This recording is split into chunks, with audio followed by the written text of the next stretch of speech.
pautang naman bet, patubuan mo na lang. Mga ganong banatan. Kung gusto mong tumira sa Amerika, dapat marunong ka magbayad ng utang mo. Yun lang, period. Hey guys, welcome back to my channel. So today, I'm sharing 3 Filipino financial habits that I changed as soon as I moved here in America. I moved here back in 2016 and a lot has changed, especially on how I handle my finances. So the first Filipino financial habits that I stopped is not having a savings account. So in the Philippines, I feel like there's like 70 to 80% of Filipinos who do not have a savings account. Although I feel like right now, because information is already out there, more and more Filipinos are looking into getting their own credit cards, debit card, or like, a savings account. But back in the day, back then growing up, I don't think there's a lot of Filipinos who are really into like getting themselves or even their children's savings account. And that's because I feel like it's just a lack of knowledge on how the banking industry or the finance industry works in the Philippines. And it's so easy now that we have the internet. I feel like a lot of people are getting into securing their future or even their children's future. I remember when I first had my savings account was back in early 2000 or mid 2000, I think. There's this accountant that I work with, and she told me about how easy it is to just open a bank account. It'll take you, back in the day, it's only like 500 pesos to open the basic savings account in the bank that I chose to open with. I'm not gonna mention the bank, but it's just so, I did not expect for it to be that easy. So my next paycheck, I saved 500. I got all the requirements in barangay clearance, cedula, police clearance, because there are requirements for you to be able to open up a savings account in the Philippines. So I got all of those, I got my money, went in the bank, I got my 500 pesos, went in the bank and opened me a savings account. I was so fulfilled. I feel like I'm in my early 20s when I did that, and I was just so happy. And that's when I started putting up money little by little on that savings account, and I feel great because I see the money growing. Every time I get my paycheck, my money's growing and it's on the savings. And back then, there's no online mobile app for banks. You actually have to bring your bank book and bring the money and go to the bank. Here's the money, I'm gonna deposit it, and then it'll register and you'll see the history and it feels good. That's the main thing that I changed moving here, is to definitely have a savings account and not have a savings account and keep thinking that, oh yeah, I have the money. No, put it in the savings account and forget about it, because if you keep thinking about, oh, I have this amount of money in my savings, more than likely you're gonna spend that money. So I try to I'm working on this really hard. I try to forget. No, I don't have money. No.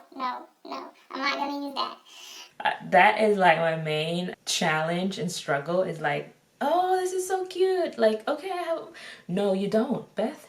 No, it's a savings account. So that's like an internal war every time. Second Filipino financial habits that I change is paying my debt.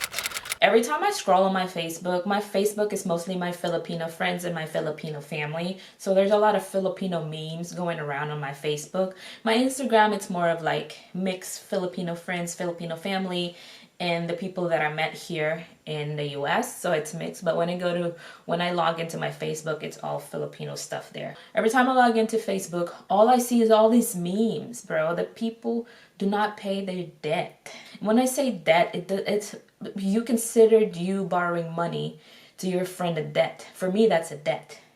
In the Philippines, there's a lot of instances where like I be having Filipino friends complaining on Facebook saying that this don't pay her debt, he don't pay her debt. She borrowed money. It's been 2 months since she says she's gonna pay. She didn't. I see it over and over again. And this one thing that pisses me off too. I've been having these random messages from a person that I've known like 6-7 years ago. No contact. Suddenly they're messaging me asking to borrow some money. Hey Beth, pautang naman ng pera, patubuan mo na lang. Hey Beth, I wonder if I can borrow some money. Just put an interest on it and I'll give it back to you. If you're Filipino watching this, you already know, like, that's like the default. Eh, pautang naman Beth, patubuan mo na lang. Yung mga ganong banatan. That's like their default. I understand if it's family and it's like, you see them, there's other stuff that's going on in their life that I understand. But if it's someone like from I barely known you and then you just act like you don't owe me anything, then it's good. It's all good. I'm not gonna tell you to pay your money back, but I'm gonna keep a mental note that you aren't that disciplined enough to follow through with your words on how to like pay your debt. And that's one thing that I have to learn here in the US, because in the US, you cannot escape the government. They have you on a chokehold. That's why I feel like a lot of Filipinos wanted to go to the here in America, but they do not know how it works here. Don't pay your car, next thing you know, your car is gone outside. Don't pay your mortgage, next thing you know, you have a note on the door. And all Filipinos see is like, wow, brand new car, must be nice. wow, brand new house, must be nice. No. There's a responsibility and a discipline that takes for that person to get that car and that house. And that's one thing that I have to change coming here to America, because you do not want to be labeled as a bad, to have a bad credit, basically. And everything is connected. If my husband doesn't have a good credit, then it's connected to me. And then it's connected to my child, is what I'm recently just learning. So if my son would decided to go get a student loan in the future, but because Mommy Beth doesn't pay good, the government will see that, and my son that just wanted to study, suddenly he can't. It's a domino effect. Yun lang ang gusto kong malaman nyo. Sa mga gustong tumira sa Amerika, kung gusto mong tumira sa Amerika, dapat marunong ka magbayad ng utang mo. Yun lang, period. Number 3, having a budget.